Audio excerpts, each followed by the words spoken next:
Mima memimpin doanya. Oke, baik, silakan. Jadi sebelum kita memulai kegiatan pada siang hari ini, alangkah baiknya kita berdoa di dalam hati menurut kepercayaan masing-masing berdoa dengan baik.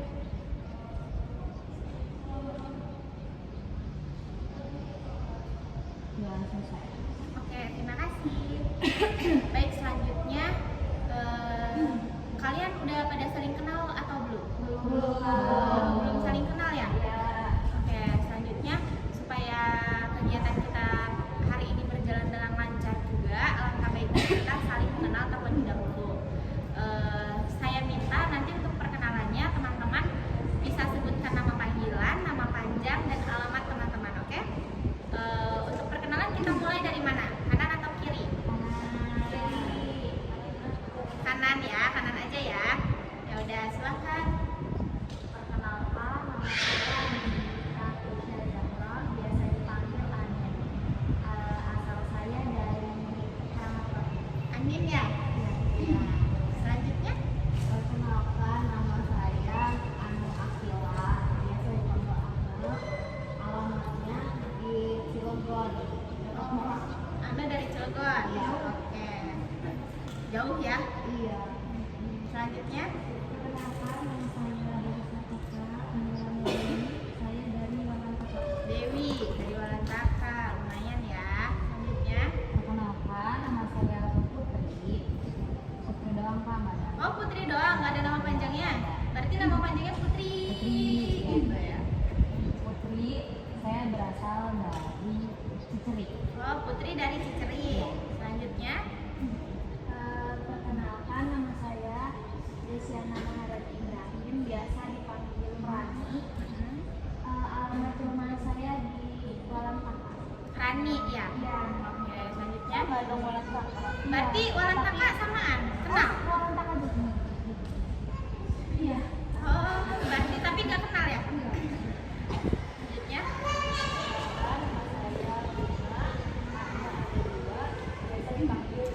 Oh, Bu. A-nya ada dua, biasa dipanggil Bu. Halo, Bu. Selanjutnya?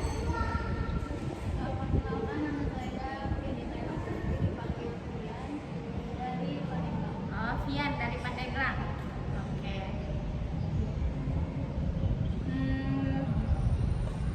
Di sini udah ada yang kenal aku belum? Oke.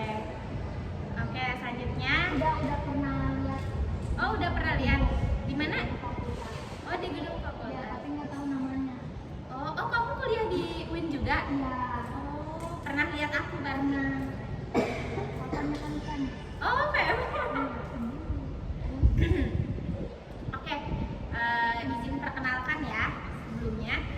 Nama aku Latifah Sofia. Kalian bisa panggil aku kakak, teteh, senyaman kalian. Iya, kakak Latifah, boleh panggil kakak Latifah. Aku di sini sebagai pimpinan kelompok yang akan memandu kegiatan kita pada hari ini. Oke.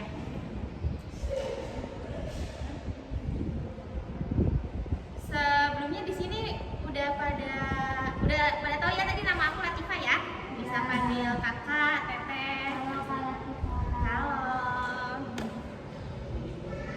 Sebelumnya di sini udah ada yang tahu belum bimbingan kelompok itu apa? Belum pernah. Oh, baru pertama kali. Oke, baik ya. Jadi bimbingan kelompok itu merupakan salah satu jenis layanan dalam BK yang merupakan proses bantuan yang dilakukan yang diberikan kepada individu melalui kelompok dan dengan memanfaatkan dinamika kelompok. Nah, teman-teman, hari ini saya sebagai pimpinan kelompok dan teman-teman sebagai anggota kelompoknya. Oke, kepada teman-teman diminta partisipasinya. Teman-teman di sini bisa aktif bertanya, menjawab, merespon, dan berani menyampaikan ide. Oke. karena bimbingan kelompok ini bertujuan melatih kita supaya melatih keberanian kita untuk menyampaikan pendapat dan melatih untuk berargumen, sehingga bisa menambah wawasan kita dan menambah pengetahuan kita.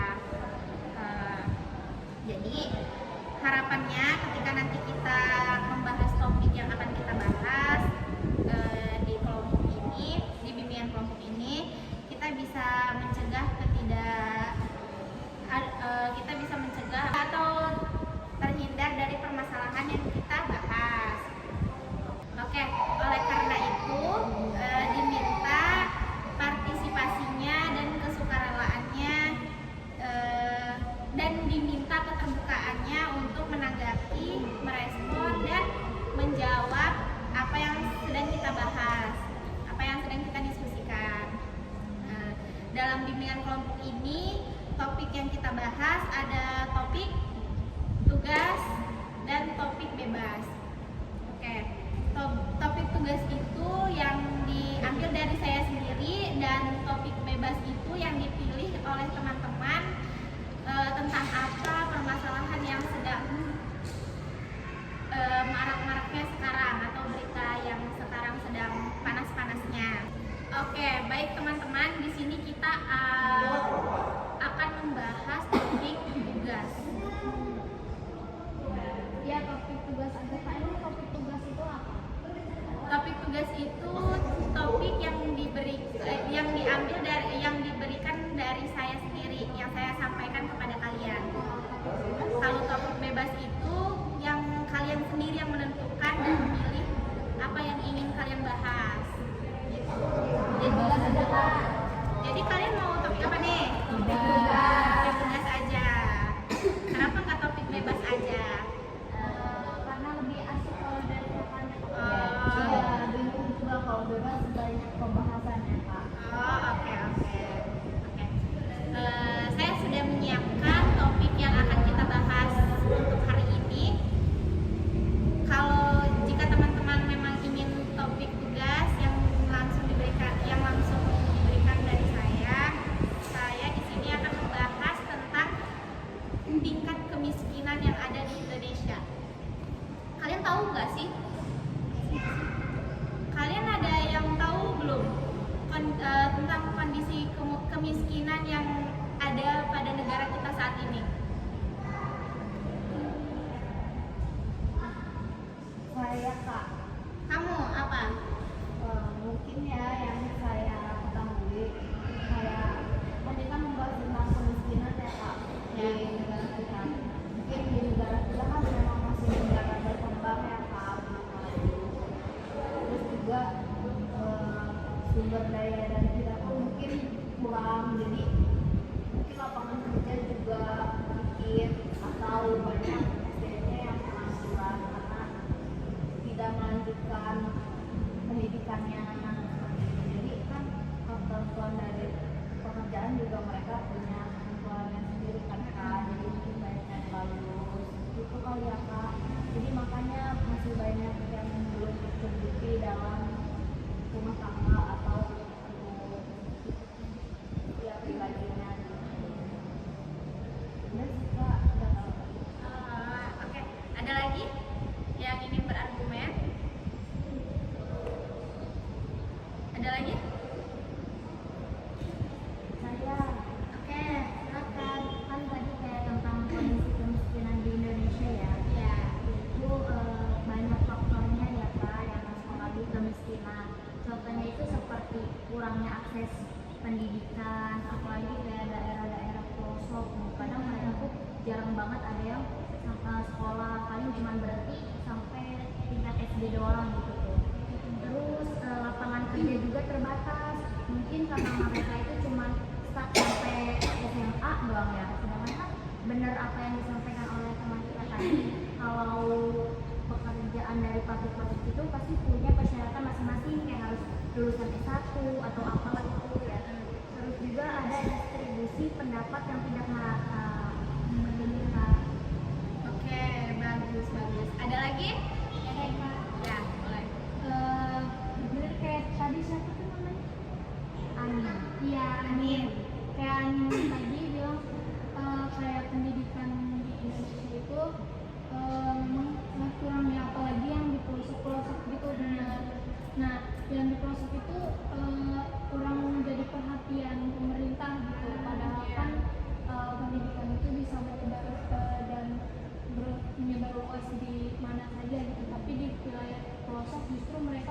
kurang perhatian gitu. Iya.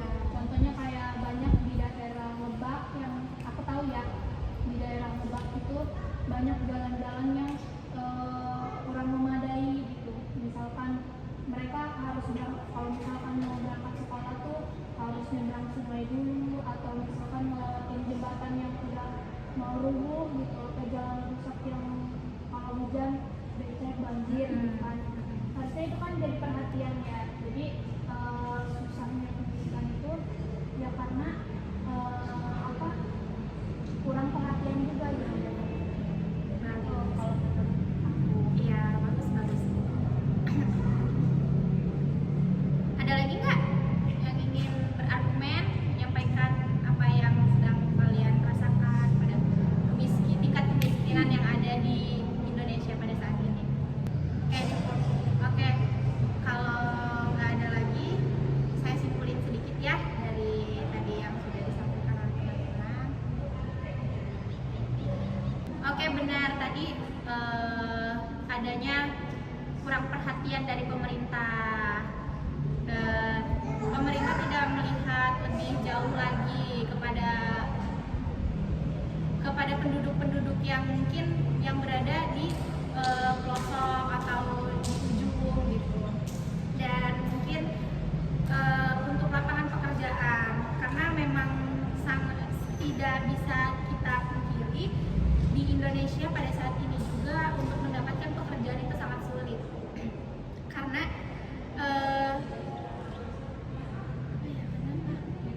Ya karena ada tetangga saya juga Kak, ya, dia mau daftar kerja aja itu harus punya uang lebih dari 15 juta gitu buat masuk. Sedangkan kita kan orang-orang miskin, kita adalah orang yang nggak mampu. Itu kan sangat kesulitan ya gitu. Untuk mendapatkan pekerjaan aja kita harus berkorban segitu banyaknya dulu buat masuk gitu. Jadi emang benar sih. iya. Jadi tingkat pekerjaan di Indonesia itu juga sangat kurang untuk membantu warga-warga kita yang mungkin sebenarnya membutuhkan dan bisa mendapatkan pekerjaan asalkan bisa nyogok seperti itu ya. Nanti itu termasuk apa? Teman-teman ada yang tahu nggak itu termasuk Perbuatan yang tidak baik. perbuatan yang tidak baik. Oke. Oke, tadi sudah jelas belum teman-teman? Ada apa teman-teman kurang mengerti dengan apa yang saya sampaikan? Atau masih kurang, teman-teman ingin berargumentasi lagi? Mengerti Kak? Sudah mengerti semua? Dan Oke, selanjutnya ada yang tahu nggak nih penyebab utama dari tingkat kemiskinan di Indonesia itu apa? Oke, boleh. Siapa tadi namanya? Dewi. Dewi ya?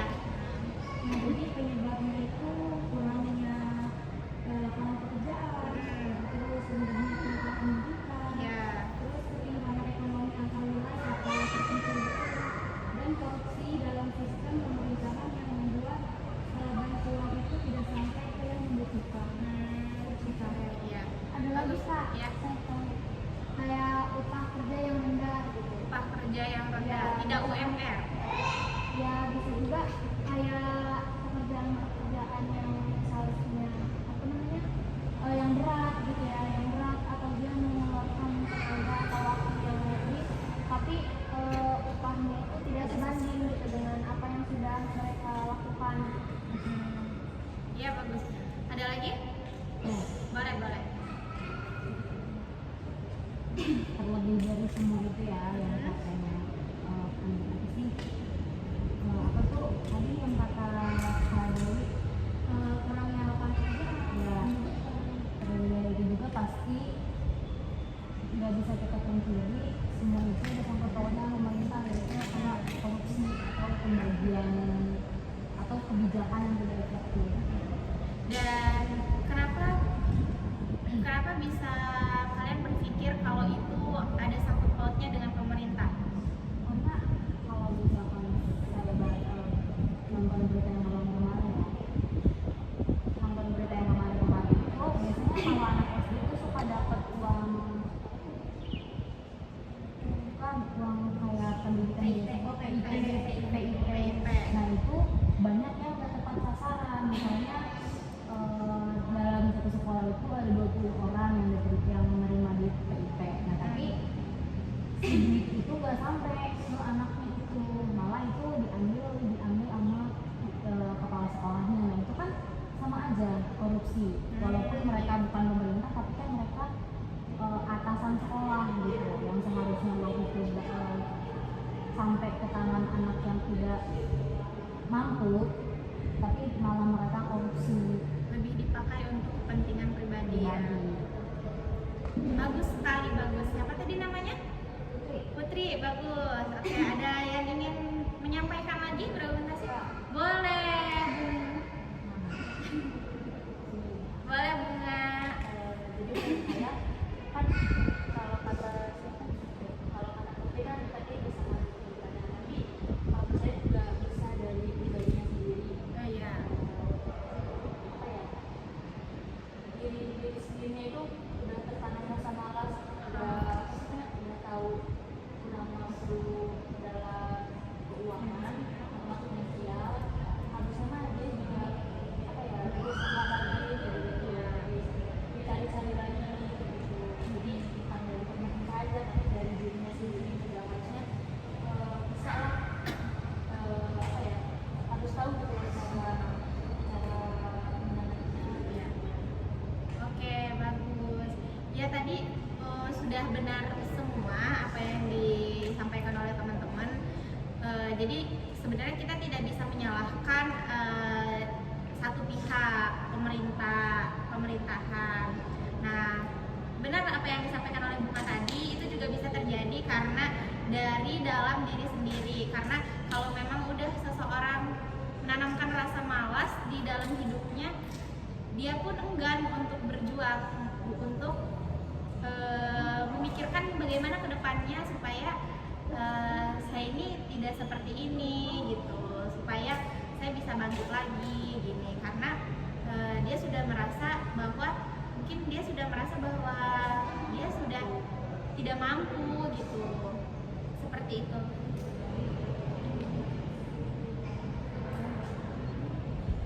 Pak, udah pada jelas belum teman-teman? Jelas?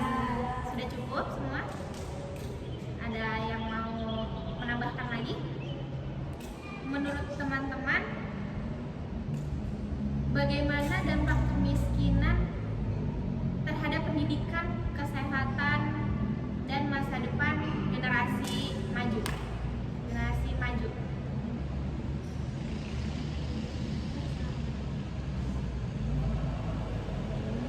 Dampaknya ya Kak? Ya, dampak kemiskinan terhadap generasi maju atau generasi muda.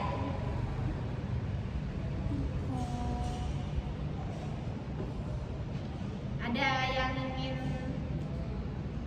berargumentasi? Boleh. Bunga, keren sekali. Jadi kalau misalkan dampak pendidikannya nih, Ya. anak-anak jadi sekolah, terus jadi besar. Terus kalau misalkan dampak dari kesehatannya, mungkin anak-anak tidak mendapatkan gizi yang cukup. Terus itu. Ada lagi yang ingin? Boleh? Jadi kalau dampak pendidikannya itu anak-anaknya sulit.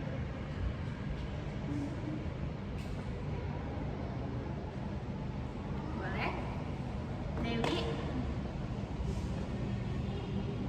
Jadi kemiskinan untuk anak-anak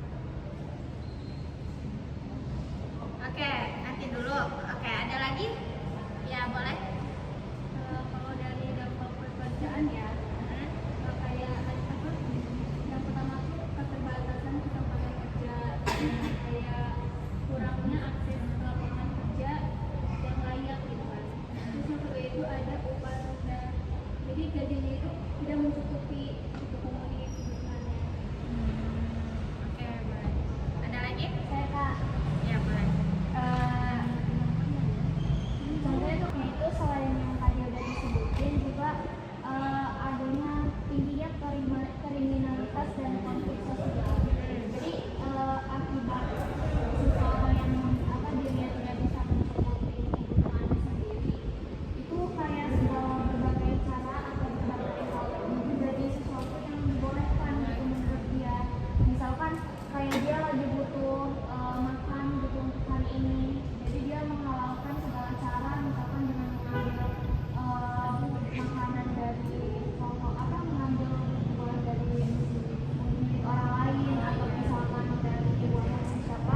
kesehatan itu bisa jadi banyak anak-anak yang mempunyai gizi buruk dan stunting, terus juga akses terbatas ke layanan kesehatan. Kayak yang biasa kita lihat, kalau misalnya ada yang memakai BPJS ataupun pakai perbandingan dari yang memakai BPJS sama apa namanya kalau yang masih umum pasti kan yang diutamain dulu kan yang umum. Padahal kalau yang bisa dilihat dari kategori penyakitnya atau keparahannya kan misalkan ada yang di BPJS, tapi banyak pemerintahan itu lebih condong ke yang umum. Jadi tidak mengutamakan yang BPJS gitu. Yang berarti BPJS yang harus diutamakan, tapi Yang lebih kayak yang kondisinya yang parah dulu gitu.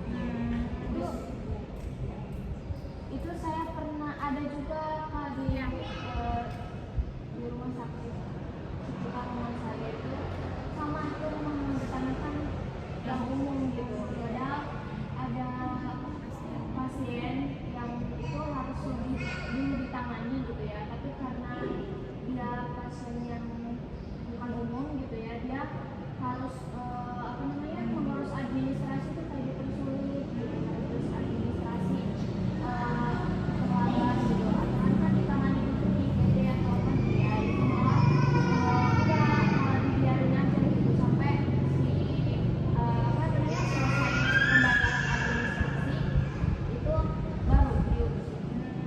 Iya, bisa juga lingkungan yang tidak sehat. Jadi kan lingkungan yang tidak sehat, kalau misalkan kita lihat orang-orang yang kurang gitu informasi kan pasti kita bisa lihat tidurnya kayak di tengah terbakar atau kayak di pinggir jalan. Nah itu kan kalau tidur atau beristirahat di situ kan itu bisa membuat, apalagi yang mungkin anak kecil kan sensitif kulit, jadi punya banyak penyakit kulit, ataupun kalau sering menghirup udara di luar kan bisa kena TBC. Iya. Ada lagi Kak, Apa? Boleh. kayak kesenjangan sosial. Contohnya tuh kayak apa ya, terjadi diskriminasi gitu, diskriminasi antara sekaya dan semiskin. Itu biasanya kayak terjadi pada orang-orang terdekat gitu ya, pada orang-orang terdekat. Biasanya kayak gitu tuh orang yang tidak mampu tuh diperlakukan seakan-akan dia tuh bisa melakukan segalanya. Misalkan kayak contohnya kayak di hari raya Idul Fitri gitu kan, lagi kumpul keluarga itu si orang yang memiliki ekonomi rendah itu dia kayak biasa yang ada di dapur gitu, kayak misalkan dia yang mencuci piring, yang membereskan setelah makan bersama atau apa. Nah itu biasanya terjadi tuh, kayak misalkan itu biasanya terjadi di lingkungan keluarga sendiri, entah itu di pertemanan pun ada kayak gitu. Iya, benar-benar baik, bagus sekali ya teman-teman. Oke, benar dari teman-teman yang udah disampaikan oleh teman-teman tadi semua. Sebenarnya dampak dari kemiskinan itu sangat luas. Bisa tadi ada stunting, kesehatan pada anak-anak, bisa kesenjangan sosial, pengangguran, pendidikan yang tidak terjamin gitu kan, yang bisa membuat mereka itu mungkin merasa down dan secara tidak langsung mereka putus asa dan berpikir bahwa ya udah saya toh udah kayak gini dan nggak mampu gitu ini. Jadi itu bisa membuat pandangan mereka untuk maju ke depan itu tuh stuck dan berhenti. Jadi mereka tidak ada usaha lagi karena mereka mungkin merasa sudah ya sudah keadaan mereka sudah seperti ini gitu, dan sudah tidak ada lagi kemauan untuk berjuang seperti itu. Sebenarnya mungkin dari pemerintahan juga mungkin lebih untuk melihat dan lebih untuk mengedepankan sebagaimana apa yang harusnya dikedepankan. Oke, selanjutnya tahu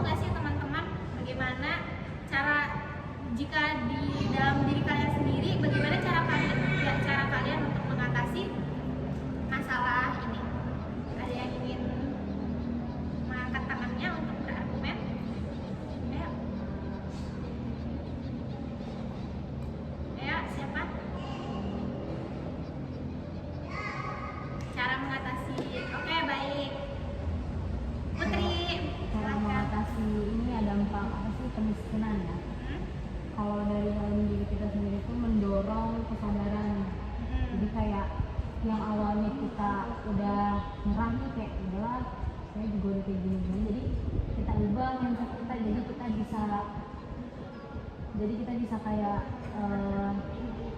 gue harus bisa nih gitu buat dapat pekerjaan yang bisa kalau emang mau lebih juga kita harus mempunyai impian kayak harus menciptakan lapangan pekerjaan, jadi orang-orang yang nggak punya pekerjaan itu bisa mempunyai pekerjaan. Jadi yang paling utama itu yang mengubah mindset kita yang awalnya udah stuck karena keadaan kita yang kayak gini, diubah menjadi lebih baik. Iya. Begitupun juga hal seperti itu harus didorong dengan motivasi pastinya ya. Menurut kalian bagaimana motivasi untuk bagaimana nih ketika kalian menjadi relawan, ketika diterjunkan ke seperti desa yang mungkin membutuhkan tenaga kita atau membutuhkan kita, apa yang ingin kalian lakukan? Mungkin saya kalau misalkan dikasih kesempatan untuk diterjunkan gitu ya di sebuah desa terpencil atau yang dia tidak terjamah oleh pemerintah atau orang-orang yang yang mempunyai ilmu atau pendidikan gitu ya. Saya kan sebagai mahasiswa gitu ya pasti mempunyai privilege untuk bisa memberikan sedikit ilmunya yang saya punya gitu untuk membagikan kepada anak-anak yang di sana, misalkan membuat kayak ruang belajar gitu, ruang belajar yang bisa dilakukan kapanpun gitu, agar si anak-anak itu bisa mendapatkan pendidikan di luar jam sekolah gitu. Sedangkan belum tentu orang-orang yang di sana itu bisa merasakan di bangku sekolah gitu. Nah, jadi dia bisa mendapatkan pendidikan di luar sekolah. Contohnya kayak misalkan belajar agama atau belajar membaca calistung begitu. Bagus sekali. Ada lagi dari teman-teman? Cukup. Sudah lelah dengan pembahasan hari ini? Semangat. Seru. Jadi yang nggak tahu jangan tahu. Iya benar. Bagus. Oke, cukup ya. Dapat kita simpulkan bahwa kemiskinan di Indonesia ini masih menjadi masalah serius ya. Jadi banyak faktor yang mempengaruhi kemiskinan seperti kurangnya akses pendidikan, lapangan pekerjaan, dan distribusi pendapatan itu tidak merata gitu. Jadi penyebab utama dari kemiskinan di Indonesia itu adalah kurangnya akses terhadap pendidikan berkualitas, lapangan kerja yang terbatas, dan distribusi pendapatan yang kurang merata. Oke. Mungkin untuk solusinya supaya tingkat kemiskinan di Indonesia bisa berkurang, yaitu kita bisa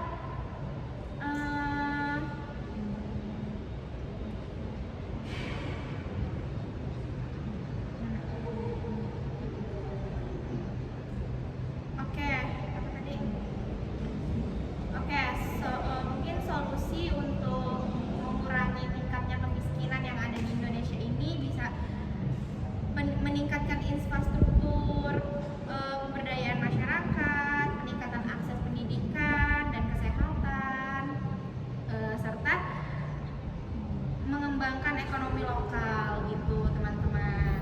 Oke teman-teman, sudah selesai nih bimbingan kelompok pada hari ini. Bagaimana pesan dari teman-teman pada kegiatan kita pada hari ini?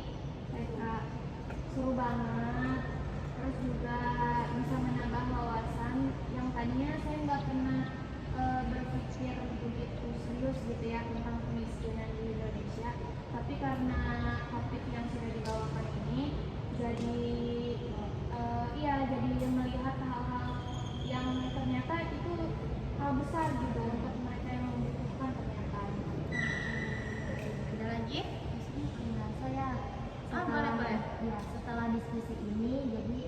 ya kayak Rani, kalau tentang kemiskinan ini ternyata semakin mendalam, dan saya menyadari bahwa kerjasama antar pemerintah itu sangat penting. Jadi mungkin kedepannya masyarakat dan pemerintah harus lebih bekerja sama gitu. Terus ada lagi? Ya, oke. Pesannya apa? Semoga para Tuhan makin sukses di depannya. Amin. Amin. Terima kasih. Semoga bisa ketemu lagi di lain kesempatan. Oke. Setelah pembahasan pada bimbingan kelompok ini, kira-kira kapan kita bisa melakukan bimbingan kelompok selanjutnya? Mungkin minggu depan. Minggu depan? Minggu depan saya lupa. Iya, 2 minggu selanjutnya aja. Oh, 2 minggu bisa. Oh, 2 minggu selanjutnya Di hari setelah yang ini ya? sama aja Kak, di hari yang sama. Seperti hari ini lagi? Iya. Oke. Jadi mungkin kita bikin perjanjian untuk melakukan bimbingan kelompok lagi setelah ini 2 minggu ke depan pada hari yang sama seperti ini ya teman-teman. Iya. Oke. Baiklah. Sebelum kita mengakhiri bimbingan kelompok pada hari ini, ada yang ingin menyampaikan sesuatu? Cukup sudah. Oke. Baik, kita tutup bimbingan kelompok hari ini dengan membaca doa ya. Oke. Ada yang ingin berdoa untuk menutup kegiatan pada hari ini? Kalatifah aja. Kalatifah aja. Oke, baik. Kita tutup kegiatan bimbingan kelompok pada hari ini dengan lafaz hamdalah.